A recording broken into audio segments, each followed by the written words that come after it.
welcome to Zend Out IGTV. My name is Erin. I'm here from Team Zend Out to share a little bit about Mabon, or the fall equinox, and some rituals that you can do to honor this holiday on the wheel of the year. So this holiday, like I said, is the fall equinox. It's also called Mabon by some. I tend to call it fall equinox. I think it's really personal. You could use either one. But this is the holiday that's descending us into autumn. So it's the end of summer, the beginning of fall. And as with both equinoxes, spring equinox and fall equinox, the balance of light and dark on this day, sunlight and darkness, is even. And once we pass this day, then the keel tips right over to more darkness every day. This can feel really scary when we might fear darkness. And for some, that can be a very real fear. We can talk about seasonal depression. We can talk about mental health issues that can come up more in fall and winter, especially when we live in colder, grayer places.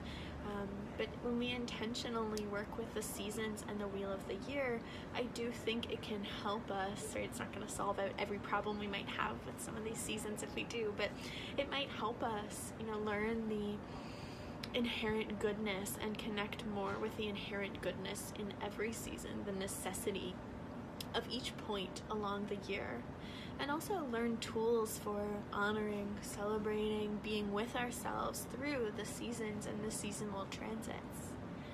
So without fall and winter, the dying seasons, there really can be no space for growth in the growing seasons of spring and summer. Without the pruning and reevaluating of dying season, growth season can bring overwhelm. It can bring lack of focus.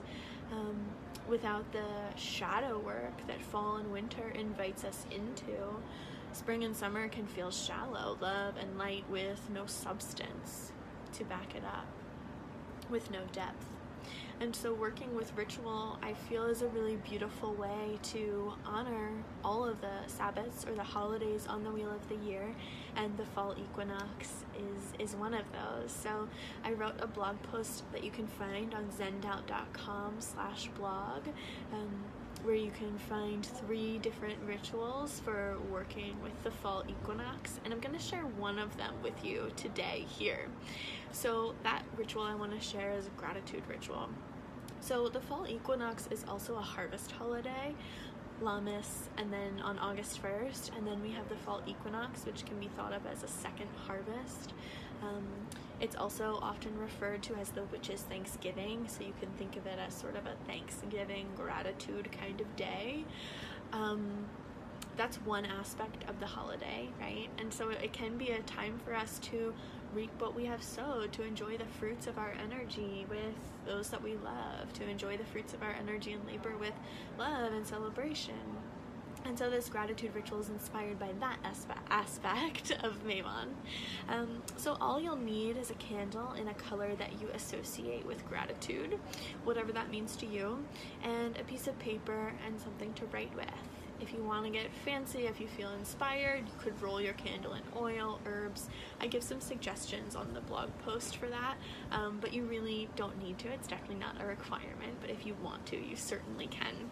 And I also want to offer all of this with a caveat that I'm a big fan of making ritual intuitive, letting it be meaningful and personal to you. So please feel free, this is not a prescription for what to do, but think of it as inspiration for what to do. Make it your own, let your creativity show you what ritual wants to unfold, follow your intuition, please. And with that being said, here's the ritual. So spending some time grounding yourself and reflecting on this question, what are you grateful for? Right? What are you grateful for? You might like to think back throughout this summer, throughout this whole year, perhaps even since the last fall equinox, so last mid to late September, and just free write everything you can think of on the paper. Get it all out, leave no stone unturned, really let it pour out of you. What are you grateful for? What are you happy is in your life?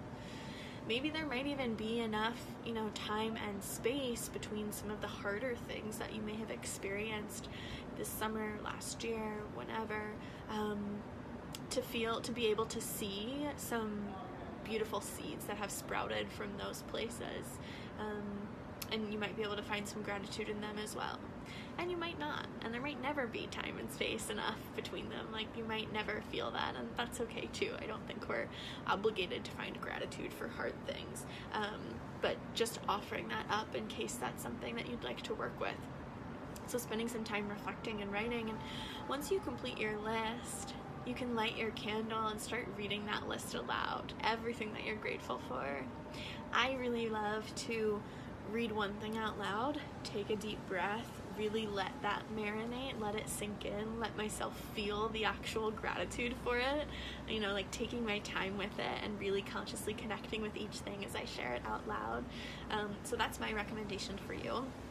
Depending on how much time you have, how long your list is, what feels good to you, you might read your list a few times and really like circle through it, really feel that. And then raise some energy in a way that feels joyful and light to you. So raising energy can be a part of ritual. It's generally always a part of spell work, but I like working with it to raise energy towards my intention and direct it towards my intention. So you might raise energy by chanting, singing, dancing feels really joyful to me. Shaking your whole body, laughing is a beautiful way to raise energy. Just thinking about ways that you can raise energy and direct it that feel joyful to you, because that's kind of the point of this ritual, right? Gratitude and joy and connecting with those themes. So raising some energy, letting it infuse your body with love, and knowing that whenever you feel a shift in energy is when you're done. So there's no like, do it for 5 minutes, do it for 1 minute, do it for 10 minutes. Like, whenever you feel an energy shift, that's when you're done.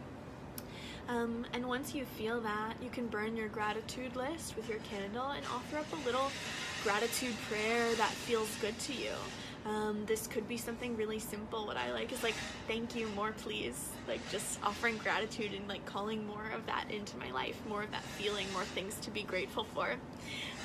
And then letting your candle burn out, or burning it out over the next few days and sitting down to like briefly do a little gratitude meditation at your altar over the next few days while the candle burns, I think will be really lovely as well.